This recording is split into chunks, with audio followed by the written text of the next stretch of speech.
Cae la noche y antes de dormir, como cada semana, Jorge Grajales y Melissa Jiménez nos sentamos aquí en la sala de nuestra casa, no a asustarlos, pero sí a conversar de diversos temas, a tocar diferentes diálogos que disfrutamos tener en pareja con ustedes, nuestros podcast viventes.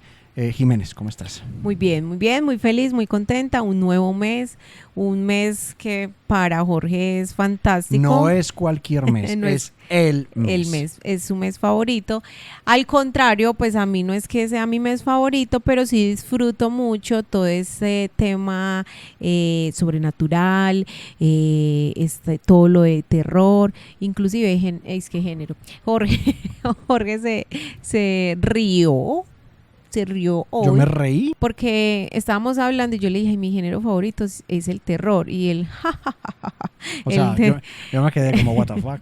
Pero yo le dije, es que yo no tengo la misma afición que usted tiene. Sí, hay niveles de niveles. Pero a mí me gusta mucho, a mí no me da miedo, por ejemplo, a diferencia de él, estar en espacios solos, dormir sola, dormir con la luz apagada. Entonces, bueno, me encanta todo eso. Entonces, bienvenidos, estén lo que estén haciendo, cocinando, descansando, haciendo aseo. Bienvenidos, esperamos que se disfruten un nuevo capítulo más. Este mes traemos temas muy interesantes. Al que no le gusta el terror, no importa, que tampoco vamos a hablar cosas demasiado pesadas.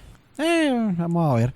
De todas formas, bienvenidos a octubre, bienvenidos a la temporada de los sustos, bienvenidos a la Spooky Season y bienvenidos a un mes donde vamos a tocar diversos temas paranormales y demás. Octubre, como lo decía Jiménez, para mí es mi mes favorito del año porque disfruto mucho el tema del terror. Melissa lo decía, me gusta mucho el cine de terror. En octubre hago maratón de películas de terror. Se ha vuelto como una especie de tradición desde hace ya varios años de hacer una maratón de cine de horror en mi casa y cerrarla con uno de mis amigos más queridos, uno de mis mejores amigos, Juan José Saldarriaga, que también es gran fanático del cine de terror y usualmente cada año venimos o a la casa mía o a la casa de él a pasar todo un día a ver películas de terror. No sabemos a quién están tratando de coger o qué está pasando, hay una sirena de fondo y eso le agrega un poco más de misterio a la situación. Este programa de hoy vamos a tocar un tema interesante y muy de nuestra tierra, Melissa. Pero más que de nuestra tierra, yo creo que eso hace parte como de Latinoamérica. Llamémoslo entonces de nuestra tierra latinoamericana. De nuestra tierra latinoamericana, sí. Vamos a hablar de los mitos y leyendas. Es un tema que realmente nos representa.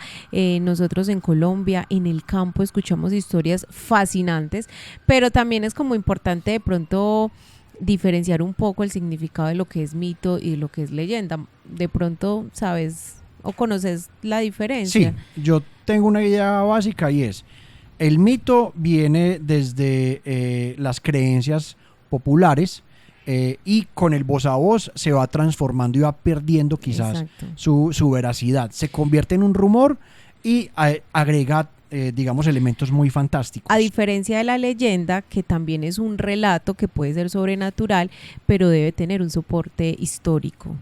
Esa es como la gran diferencia del mito y la leyenda. Y hay mitos y leyendas en todos los países de Latinoamérica y eso es lo interesante del tema.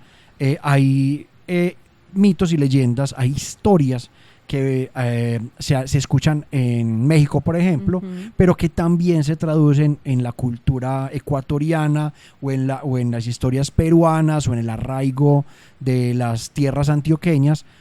Son muy similares, pero tienen variaciones.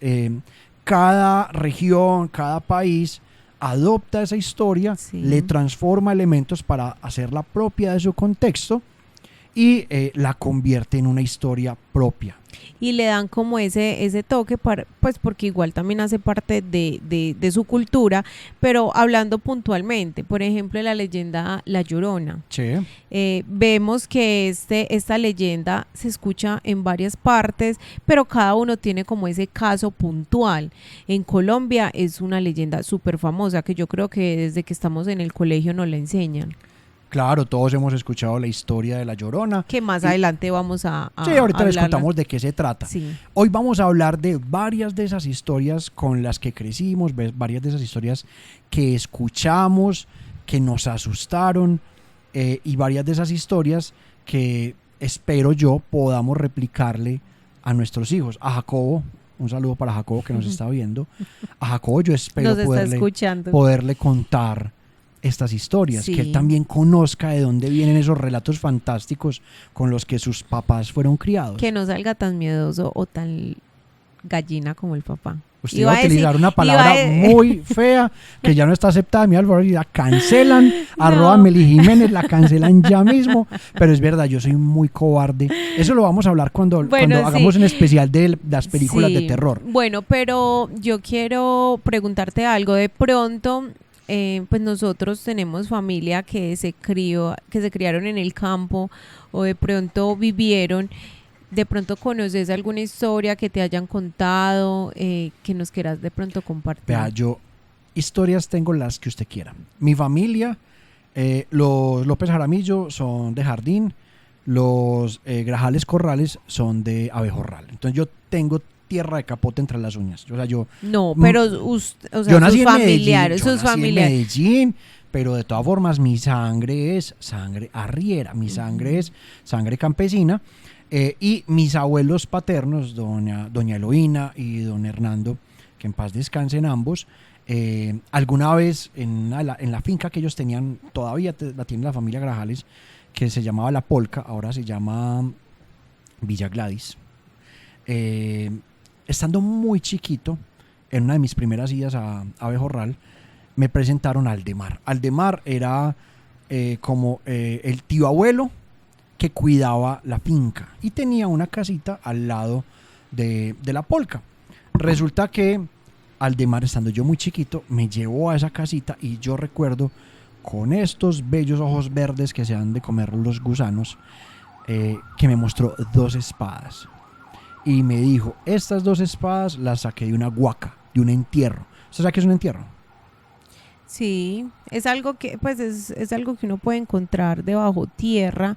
Gracias, Farid. No, pero que lo hacen, o sea, que le hacen a una persona. No necesariamente.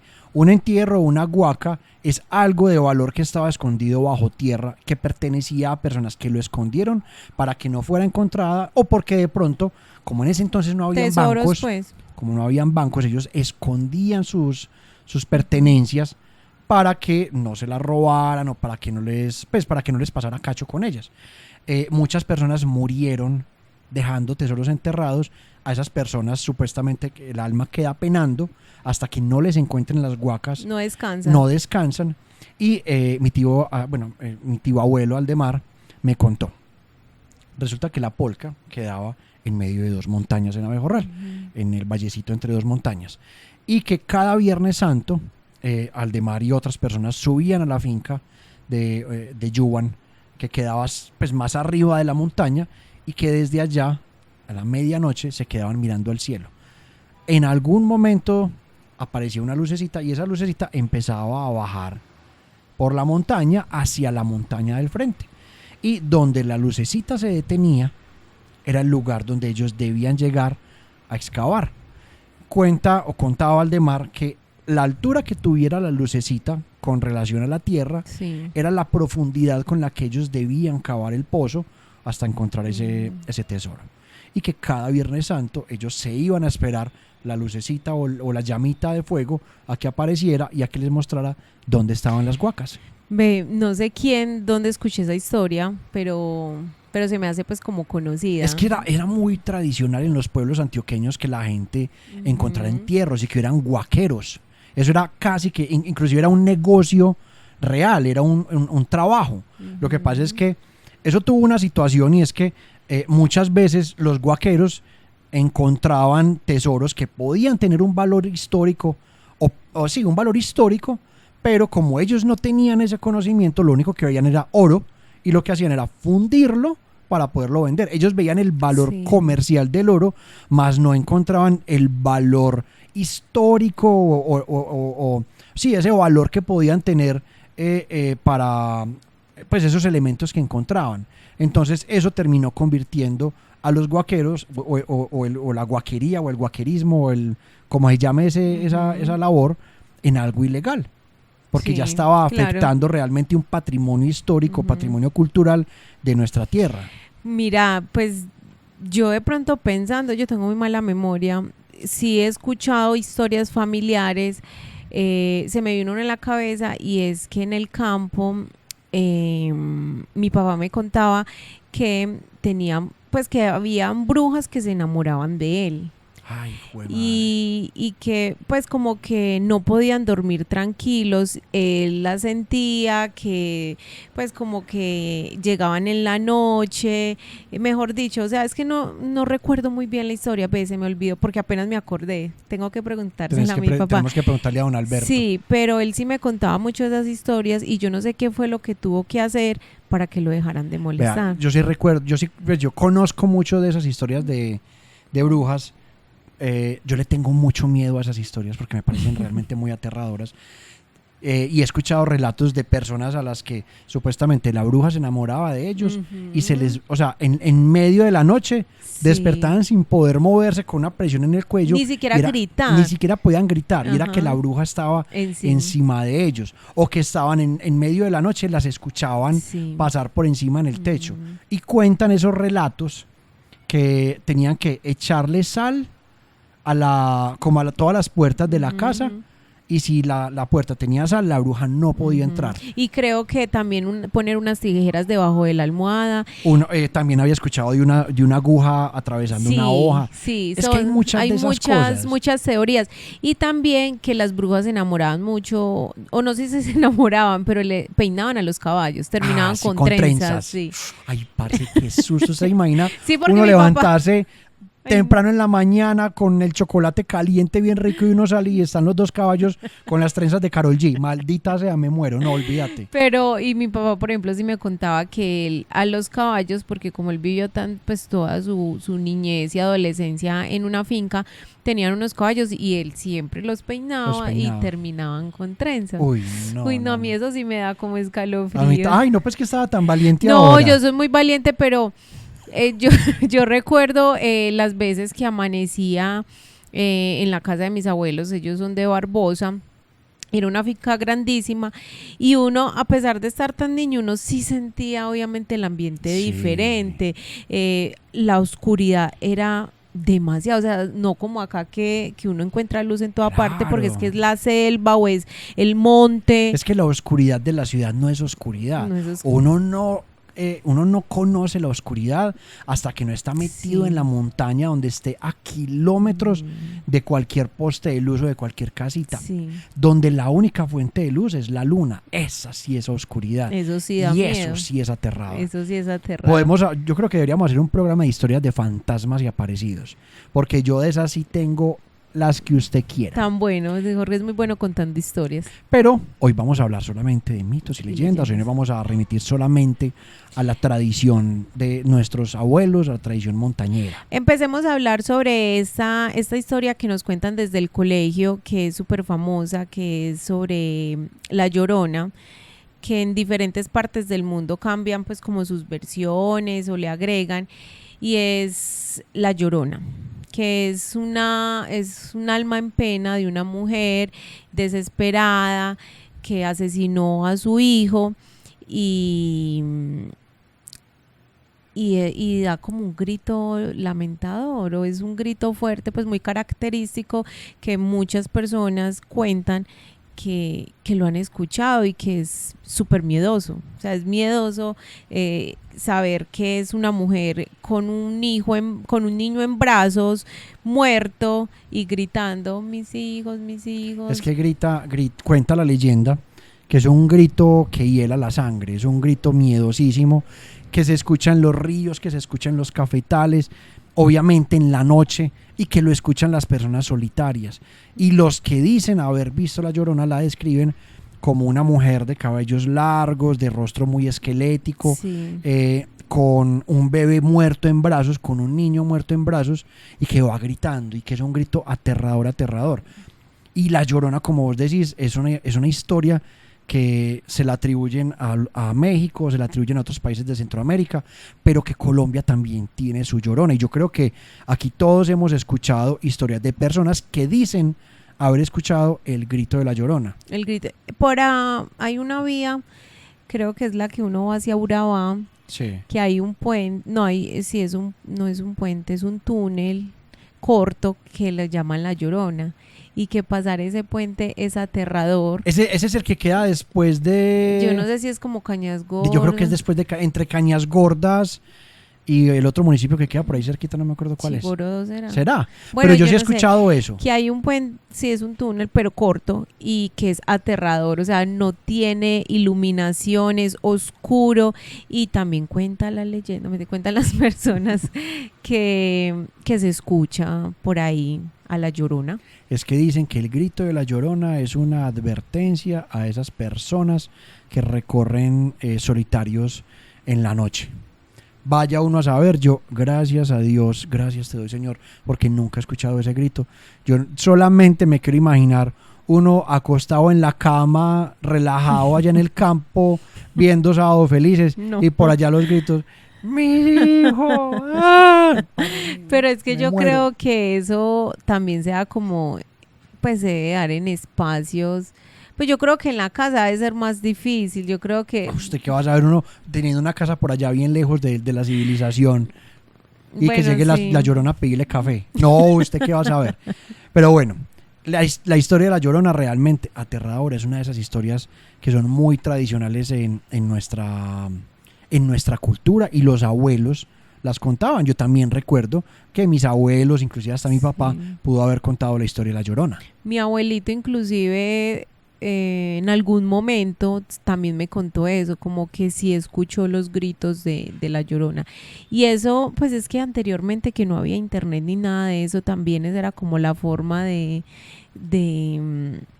pues como que las mismas leyendas, estas mismas historias se volvieran un voz a voz. Claro. Y pues era también, eso entretenía. Es que usted imagina un pueblo donde no hay sino como 30 personas, ¿de qué más van a hablar? Sí. Que contar historias. Otra de esas historias es la historia del Moán o el Muán.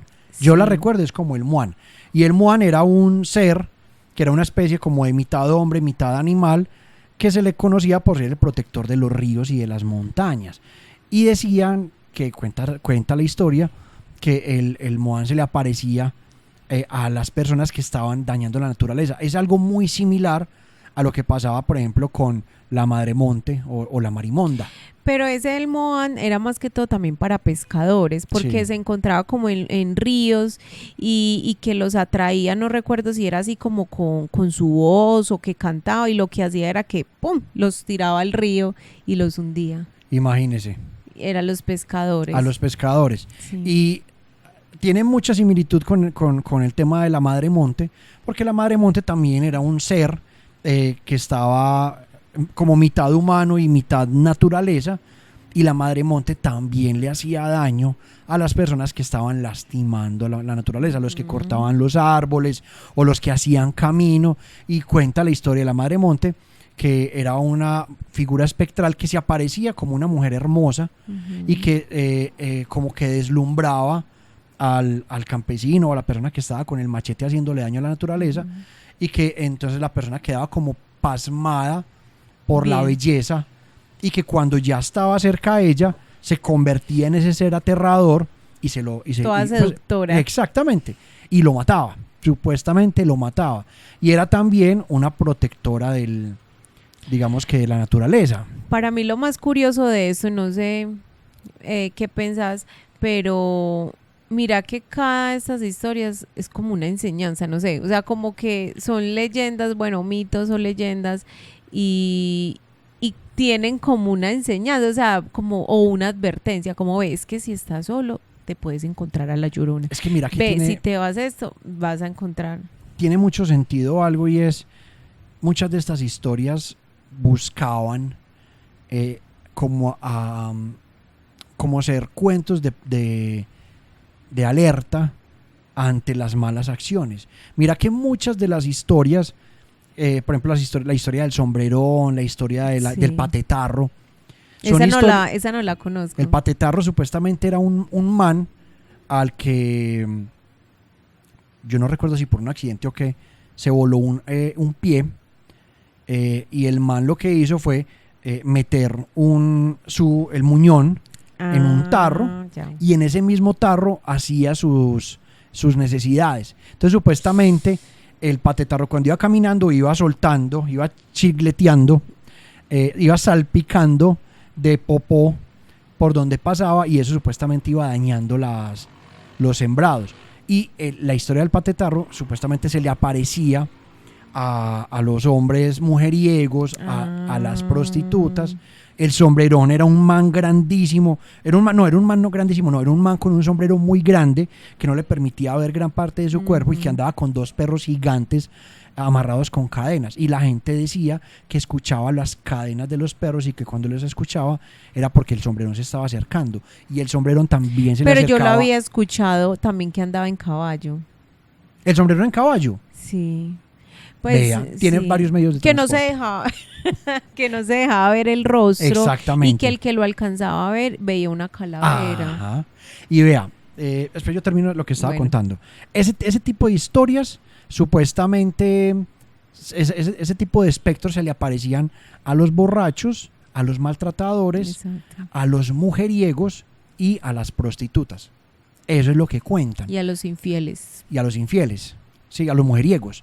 Pero entonces, a lo que voy es, probablemente muchas de esas historias las contaban de esa forma para evitar que la gente saliera a emborracharse, que saliera a hacer lujuria, a conseguir otras mujeres o qué sé yo, y era como para meter miedo, ¿cierto? Y tiene mucha relación con muchos de los mitos urbanos que han ocurrido en Medellín, y es que son historias que de pronto crean los papás o los abuelos para tratar de tener un poquitico al margen al hijo calavera, a la oveja negra de la familia, que se mantiene bebiendo, que se mantiene con viejas, como para tratar de meterle miedo. Sino que yo creo que ahora es más difícil uno creer una historia, porque claro, como estamos en la era de la tecnología, entonces uno dice, sí, entonces ¿por qué no grabó? Sí, pero ve, pues sí. Anteriormente pues eran historias, como lo mencionaba, le aparecían a borrachos o bueno, a personas que uno decía, ¿será verdad? ¿O será que este estaba tan llevado que está contando algo? Ahí me acordé también de La Pata Sola. Esa historia que cuenta que fue una mujer infiel, Ave María, que su esposo la pilló y lo que hizo pues para castigarla fue cortarle el pie. Ah, carajo. Entonces, sí, Y se va brincando, también asustando. y se encuentra en montañas, en selvas, asustando a hombres. Yo leía mucho cuentos de mitos y leyendas de Latinoamérica, y recuerdo haber leído una versión de la historia del sombrerón, pero una versión guatemalteca. Sucede en esta historia que el sombrerón no era ese tipo grande, miedoso, con cara de calavera, que andaba con unos perros encadenados o andaba a caballo, sino que era un man chiquitico, bajito, que su sombrero era tan grande que le tapaba el 80% del cuerpo. Lo único que se le veía eran unos zapatos con espuelas. Y la gente decía que el sombrerón había llegado a sus pueblos cuando encontraban un montón de mulas amarradas a un árbol, y eran mulas que estaban cargando ¿cómo llama esto, negro? Carbón. Eran mulas con costales llenos de carbón. Iban a hacer un asado. Iban a hacer un asadito bien rico. Sucede que cuenta esta historia guatemalteca que una vez a uno de esos pueblos llegaron las mulas, la gente encontró las mulas amarradas a un árbol, y la gente empezó a decir, ay, llegó el sombrerón, y en el pueblo había una niña muy linda. Cuenta la historia de ese sombrerón que en vez de ser un personaje malvado, era un personaje que enamoraba a las jovencitas, y el sombrerón parece ser que quedó prendado por la belleza de esta jovencita. Era la hija de una tortillera, de una señora que hacía tortillitas, pues, como una arepera. Sucede que una noche cualquiera, la hija de la tortillera empieza a escuchar por su ventana una voz hermosa, una voz melodiosa, que le canta acompañado de una guitarra. Y ella le decía a la mamá, mamá, ¿no escuchas esa voz? ¡Qué voz tan linda! Y la mamá le decía, no, mija, estás muy cansada, andate a dormir, descansa, es el cansancio de la jornada. Y ella, mamá, yo la escucho, ¿cómo no la puedes estar escuchando?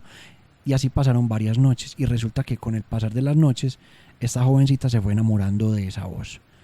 Cada noche era una canción diferente, era una canción que la enamoraba, y cada noche esta niña estaba más prendada por esa melodiosa voz, pero no se atrevía a salir, no se atrevía a buscar al sombrerón. Sucede que pasaron varias noches, las mulas seguían amarradas al árbol, las mulas cargadas de costales, y la tortillera le contó a las vecinas: ay no, esta niña no dice que está escuchando una voz, que no sé qué. Y entonces las vecinas le empezaron a decir: pilas porque el sombrerón está enamorando a su hija. Entonces corrieron y la llevaron a una iglesia, porque está el concepto de que los fantasmas o los espectros no entran a las iglesias. Entonces la llevaron a una iglesia, y que en esa iglesia la niña dejó de escuchar la voz, la niña dejó de escuchar al sombrerón cantar. El sombrerón cuenta la historia que, como la niña se le perdió, como ya no podía llegar a ella, pues guardó silencio, y la niña murió de tristeza, murió de amor. Ay, qué pucha. Después de varias noches de no poder escucharlo, la niña murió. Y que en medio del velorio, del entierro de la niña, por allá a lo lejos, todo el mundo empezó a escuchar la voz del sombrerón cantar una canción muy triste de dolor por haber perdido el amor de esta jovencita. Entonces mira que ese sombrerón guatemalteco es un todo tierno, es un sombrerón, es un conquistador, es un enamorador que supuestamente enamoraba a las niñas lindas de los pueblos. O sea, las feas no. No, además que alguna que otra feita también, no todos los que las pueblos. niñas lindas. Ay, yo no tengo la culpa, así decía la historia guatemalteca. Si le va a echar la culpa a alguien, échenle la culpa a la comunidad guatemalteca que nos está viendo, que porque el sombrero no enamoraba a las feas. ¿Cómo así? Eso también es discriminación. No. Eran otros tiempos.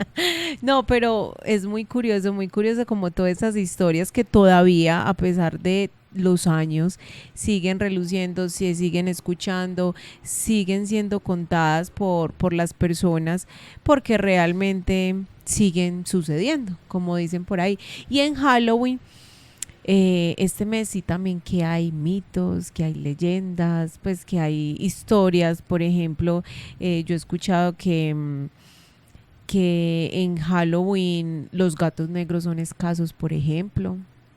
¿Por qué son escasos? Porque hacen rituales, qué pecado. O sea, como que los asemejan como que los gatos son una maldad, que son cosas negativas. Entonces yo creo que eso tiene otro trasfondo, más que los gatos son cosas negativas. Yo creo que pero es el color negro. O sea, los gatos totalmente negros. No, por eso, pero yo no creo que los desaparezcan por los aspectos negativos, sino por el contrario, porque creo que esos gatos negros son algún tipo como de conducto con el más allá. No entremos a desglosar eso, porque te voy a proponer algo. En el último especial de Halloween, el último programa que hagamos antes de la noche de Halloween, hablemos de eso, del Halloween como tradición, hablemos de los disfraces que más nos gustaron, los disfraces que no nos gustaron, de qué nos vamos a disfrazar este año, hablemos de historias de Halloween y hagamos una pequeña investigación sobre ese tema de rituales, para que lleguemos un poquitico más claros, más preparados con la información, porque me parece que es un tema muy interesante y espero que a ustedes también les llame la atención. Sí. Hoy, en Antes de Dormir, queríamos hablar de esas historias tradicionales latinoamericanas que nosotros los antioqueños sí que las vivimos con mucho fervor, porque nuestros familiares, nuestros antepasados, nuestros abuelos arrieros nos las contaron muchas veces. Y la invitación es a que nos sigan cada semana con un programa nuevo. La próxima semana, ¿de qué hablamos la próxima semana, Jiménez? Bueno, voy a proponer un tema que sé que te va a gustar, y hablemos de cine de horror. ¡Qué pereza! Ahí sí, Jorge me va a dar muchas cachetadas, pues, porque me va a tocar pegar una investigación, porque yo me he visto tantas películas de terror. Pero si en este momento Jorge me hace un quiz, me dice cuáles son tus mejores películas, voy a decir hagamos un spoiler, deme dos de sus películas favoritas de terror. El Exorcista. No seas tan facilista. No, pero es que no. Es que se me olvidaron los nombres. Ay, siempre sale con la misma historia. Pero hay una película que me dio mucho miedo, pero no, mejor yo quiero que lo conversemos en el próximo programa, porque es que en este momento se me olvida, y la verdad es que a mí se me olvidan los nombres. Yo te puedo contar más o menos la historia, pero se me olvidan los nombres. Siempre dice lo mismo, aunque yo le creo porque es que si se le olvidan, muchas veces he puesto películas y las empezamos a ver y un momento a otro dice, ay, pero esta película ya no la habíamos visto. Sí, me pasa. Pasa mucho. Yo en ese sentido sí tengo el superpoder que a Melissa le falta y es que a mí no se me olvida una A mí no se película. me olvidan las fechas, a Jorge no se le olvidan los nombres de las películas. Inclusive estamos viendo películas y yo le pregunto por ahí unas 10 veces, ¿cómo es que se llama la película? Me lo dice y termina la película y se me olvida el nombre de la película. Pero bueno, ese va a ser el tema, o sea que si tienen películas ahí que nos quieran recomendar, que de pronto sienten que debemos de ver o que de pronto entran como en ese top 5 o 10 de cada uno, ahí en los comentarios nos lo pueden dejar, lo vamos a leer. Muchas gracias por acompañarnos, realmente siempre es muy emocionante poder sentarnos acá y contar un poquito de esto, de estas historias. es muy emocionante, ¿no? Es muy emocionante poder hablar, conversar. Realmente es como si estuviéramos hablando nosotros dos solos. Pues es que realmente estamos hablando nosotros dos solos. No estamos hablando porque nos está viendo mucha gente. Bueno. Se acaba otro capítulo de Antes de Dormir. Muchas gracias por acompañarnos. La invitación queda ahí abierta, abajo en los comentarios. Esperamos que nos cuenten ustedes también sus historias, de pronto algunas de esas leyendas o mitos de sus barrios, de sus abuelos, de los pueblos en los que ustedes nacieron. Esperamos leerlas, muy bacano. Y también, como lo dice Melissa, si ustedes nos quieren hablar de alguna película de terror, una serie de terror que les llame mucho la atención, abajo en los comentarios para que los metamos en el programa de la próxima semana. Abrimos entonces de esta forma la temporada de los sustos, abrimos octubre, mi mes favorito del año, con este programa, con este especial. Nos vemos la próxima semana. Jiménez, gracias por acompañarme. Gracias, feliz Halloween. Y feliz descanso.